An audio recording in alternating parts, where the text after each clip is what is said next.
Hello friends, मैं रमाकांत स्वागत करता हूं आपके अपने यूट्यूब चैनल आपका शिक्षक में। तो मित्रों, जैसा कि आप सभी को पता है कि आपका जो सीटेट का एग्जाम होता है उसमें जितने भी क्वेश्चन बनते हैं सारे के सारे एनसीईआरटी की किताब से ही बनते हैं। अतः मित्रों, आज हम कक्षा 4 की एनसीईआरटी की किताब पर्यावरण अध्ययन में पाठ 24 पढ़ेंगे। इससे पहले की वीडियो में हम पाठ 23 तक कर चुके हैं।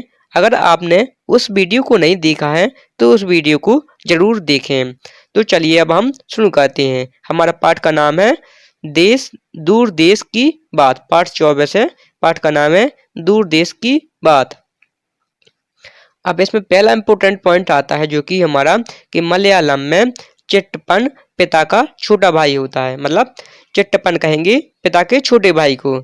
इसके बाद दूसरा इंपॉर्टेंट पॉइंट आता है कुजम्मा, पिता के छोटे भाई की पत्नी यानी कि चाची क्या कहलाती है मलयालम भाषा में? कुजम्मा कहलाती है। इसके बाद नेक्स्ट इंपॉर्टेंट पॉइंट आता है कि अबू धाबी। अबू धाबी से संबंधित इंपॉर्टेंट पॉइंट है जो कि अबू धाबी और उसके आसपास के देश रेगिस्तानी इलाके में हैं। इन्हें रेत के टीले भी कहते हैं। जैसा कि आप चित्र में देख रहे हैं, क्या है रेगिस्तानी इलाके, रेत के टीले भी हैं। इस प्रकार अबू धाबी के आसपास ये एरिया में दिखते हैं।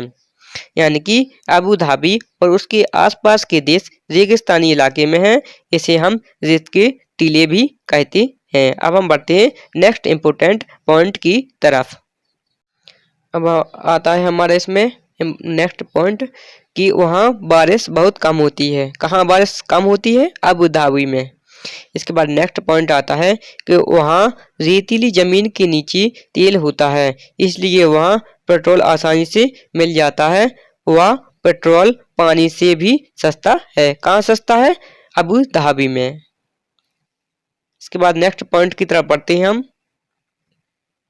और मित्रों, सारे के सारे जितने पॉइंट हमने लिए हैं सारे के सारे एनसीईआरटी की किताब से लिए हैं, जो कि आपके सीटेट के एग्जाम में आने की बिल्कुल पूरी संभावना है। इसके बाद नेक्स्ट इंपोर्टेंट पॉइंट आता है हमारा कि अबू धाबी में सिर्फ खजूर के पेड़ ही दिखाई देते हैं। जैसा कि आप चित्र में देख रहे हैं खजूर के पेड़ हैं, ठीक इसी प्रकार अबू धाबी में पेड़ देखने को मिलते हैं आपको खजूर के। इसके बाद नेक्स्ट इंपोर्टेंट पॉइंट आता है कि अबू धाबी की मुद्रा क्या है? दिरहम है। कई बार क्वेश्चन में पूछा गया है कि अबू धाबी की मुद्रा क्या है, तो हमारा आंसर होगा दिरहम। जैसा कि आप चित्र में देख रहे हैं कि क्या है? अबू धाबी की मुद्रा है जिसे हम दिरहम बोलते हैं। जैसे इंडियन मुद्रा में हम रुपये बोलते हैं, जैसे वहाँ पर अबू धाबी में हम क्या बोलते हैं? दिरहम। इसके बाद नेक्स्ट इंपोर्टेंट पॉइंट आता है कि वहाँ ज्यादातर अरबी भाषा बोली जाती है। कहाँ बोली जाती है अरबी भाषा? तो अबू धाबी में। अब हमारा नेक्स्ट इंपोर्टेंट पॉइंट आता है कि ज़्यादातर गर्मी की वजह से वहाँ के लोग ढीले ढाले सूती कपड़े पहनते हैं और पूरा शरीर सिर भी ढक कर रखते हैं। जैसा कि आप चित्र में देख रहे हैं कि जितने लोग हैं सभी ने सिर भी ढक रखा है। ये क्या है? ये पोशाक कहाँ की है? अबू धाबी की है। ठीक ऐसी पोशाक आपको अबू धाबी में देखने को मिलती है। इस प्रकार हमारा पाठ 24 समाप्त हुआ। अब हम पाठ 25 देखते हैं जिसका नाम है चटपटी पहेलियाँ। इसमें कुछ हल्दी के बारे में कुछ पॉइंट दिए गए हैं जिन्हें हम देखते हैं। पहला पॉइंट है कि तेल में मिलाकर इसको लगाने से चोट ठीक हो जाती है। किसको लगाने से? हल्दी को तेल में मिलाकर लगाने से चोट ठीक हो जाती है। इसके बाद नेक्स्ट इंपोर्टेंट पॉइंट आता है कि खाने से यह पीला रंग लाती है। खाने में डालने पर क्या होती है? पीला रंग लाती है। इसके बाद नेक्स्ट इंपोर्टेंट पॉइंट आता है हमारा। अब हम हल्दी के बारे में महत्वपूर्ण पॉइंट देखते हैं। हल्दी नहीं, सॉरी, काली मिर्च के बारे में। हल्दी हमने पढ़ लिया है, अब हम काली मिर्च के बारे में कुछ पॉइंट को देखते हैं। पहला पॉइंट आता है इसमें कि यह काले काले मोती जैसी छोटी सी पर गोली सी होती है। कौन होती है? काली मिर्च। इसके बाद नेक्स्ट पॉइंट आता है कि इसका स्वाद कैसा होता है? तीखा होता है। इसका स्वाद तीखा होता है। इसके बाद नेक्स्ट पॉइंट आता है कि मीठी और नमकीन दोनों में ही यह डाली जाती है। कौन डाली जाती है? काली मिर्च। इसके बाद हम बढ़ते हैं नेक्स्ट इंपोर्टेंट पॉइंट की तरफ। अब हम जीरे के बारे में कुछ इंपोर्टेंट पॉइंट देखते हैं। पहला पॉइंट आता है इसमें जीरे के बारे में कि यह पतला, छोटा, भूरा और काला होता है। कौन होता है? जीरा। इसके बाद नेक्स्ट पॉइंट आता है कि यह गर्म घी और तेल में खुशबू फैलाता है। कौन फैलाता है खुशबू? जीरा। इसके बाद नेक्स्ट पॉइंट आता है कि जल जीरे में भूनकर डाला जाता है। कौन डाला जाता है? तो जीरा। इसके बाद अब हम अजवाइन के बारे में पढ़ते हैं। इसके बाद पहला पॉइंट आता है अजवाइन के बारे में कि यह हरे रंग की जीरे जैसी होती है। इसके बाद नेक्स्ट पॉइंट आता है कि खाने के बाद इसे खाते हैं। किसे खाते हैं? अजवाइन को। खाने के बाद इसे खाते हैं, यह मुंह का स्वाद बढ़ाती है और हाजमा ठीक लगती है। हाजमा में ठीक लगती है या हाजमा में सहयोग करती है, काम आती है अजवाइन। अब हम लौंग के बारे में कुछ इंपोर्टेंट पॉइंट को देखते हैं। इसमें पहला पॉइंट आता है कि यह कील जैसी दिखाई देती है पर यह कली है। कौन? लौंग। लौंग क्या है? कील जैसी दिखाई देती है पर यह कली है। इसके बाद नेक्स्ट पॉइंट आता है कि यह चॉकलेटी भूरे रंग की तेज खुशबू लाती है। इसके बाद नेक्स्ट पॉइंट आता है कि दांतों के दर्द में इसका उपयोग होता है। किसका उपयोग होता है? लौंग का। तो कई बार हमसे क्वेश्चन पूछा गया है और पूछा जा सकता है कि दांतों के दर्द में किसका उपयोग होता है, तो हमारा आंसर होगा वो होगा कि लौंग। लौंग का उपयोग दांतों के दर्द को दूर करने में होता है।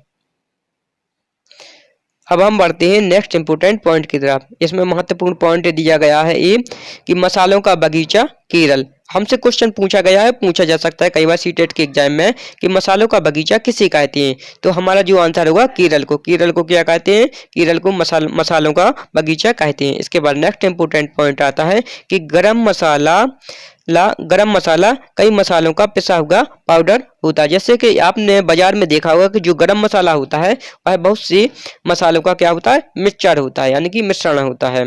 इसके बाद जैसा कि कौन कौन सी है भी, जैसे जीरा मिला होता है, उसमें इलायची होती है, इलायची में छोटी बड़ी इलायची, लौंग भी, दालचीनी भी, काली मिर्च भी, तेज पत्ता भी, सौंठ भी आदि ये मिले होते हैं किसमें? गरम मसाले में। इस प्रकार हमारा पाठ 25 समाप्त हुआ। अब हम पाठ 26 देखते हैं जिसका नाम है फौजी वहीदा।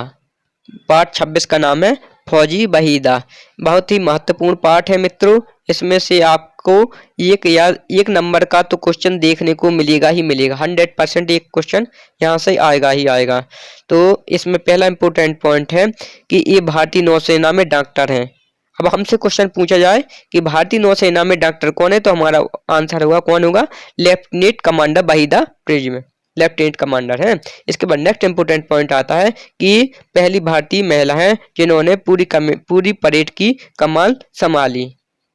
इसके बाद नेक्स्ट इंपोर्टेंट पॉइंट आता है कि वहीदा थाना मंडी गांव के एक छोटी सी है। क्या है? एक छोटी सी। यह जम्मू कश्मीर राजौरी जिले में है। वहीदा कहाँ रहती थी? थन्ना मंडी जिले में। इसके बाद अब हम नेक्स्ट इंपोर्टेंट पॉइंट की तरफ देखते हैं। मित्रों हमारा नेक्स्ट इंपोर्टेंट पॉइंट आता है कि जब परेड होती है तो पीछे 4 टुकड़ियां चलती हैं और पूरी परेड में 36 निर्देश देने होते हैं। कितने निर्देश देने होते हैं? 36 निर्देश देने होते हैं। अब नेक्स्ट पॉइंट आता है कि प्रिज्म क्या है। अब हमसे पूछा जाए तो हमारा आंसर होगा प्रिज्म क्या है?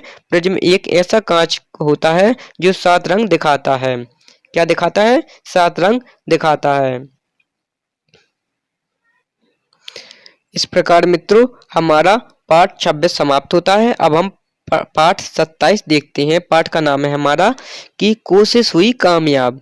इसमें पहला बहुत ही इम्पोर्टेंट पॉइंट आता है हमारा कि स्केप्ट पुल गांव कहाँ पर है? लद्दाख में। हमसे कई बार क्वेश्चन पूछा गया है कि स्केप्ट पुल गांव कहाँ पर है, तो हमारा आंसर होगा कहाँ पर है? लद्दाख में। इसके बाद नेक्स्ट इंपोर्टेंट पॉइंट आता है कि यहाँ माँ को आमाली तथा पिताजी को आबाली कहते हैं। कहाँ कहते हैं? लद्दाख में माँ को आमाली तथा पिताजी को आबाली कहते हैं। इस प्रकार मित्रों हमारा पाठ 27 भी समाप्त होगा। इस प्रकार मित्रों अब हमारी एनसीईआरटी की कक्षा 4 की ईवीएस यानी पर्यावरण की किताब पूरी समाप्त हुई। अब हम कल से पर्यावरण अध्ययन की NCERT की कक्षा 5 की किताब पढ़ेंगे। अब मिलते हैं मित्रों नेक्स्ट वीडियो में। और मित्रों अगर आप हमारे चैनल पर नए आए हो तो लाइक सब्सक्राइब और शेयर करना बिल्कुल ना भूलें। साथ ही साथ बता दें कि आपको जो पॉइंट दिखाए गए हमने पढ़ाए हैं इसमें से यही पॉइंट आपको आपके सीटेट के एग्जाम में देखने को मिलेंगे। अब हम मिलते हैं नेक्स्ट वीडियो में।